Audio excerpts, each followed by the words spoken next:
Hello friends, welcome back to the new video guys. Today guys we are going to talk about guys developer mode option guys. How can we on in our Technophone? Friends, you want to on guys your developer mode option in your Technophone, so friends you can on it. And guys now let's see how to on guys developer mode option in our Technophone guys. In this video guys I am going to show you friends.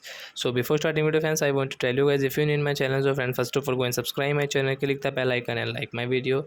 So friends, now time to start video friends. First of all guys, we will on our guys for phone setting to on developer mode option.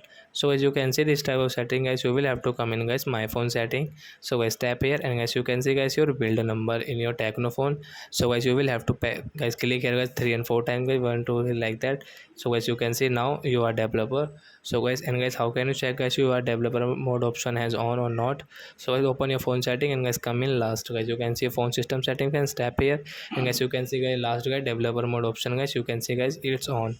So I hope friends you have understood how to on developer mode option in our Technophone. So that's it guys, thanks for watching the video guys. Now we will meet on next video. Bye friends, thanks for watching the video.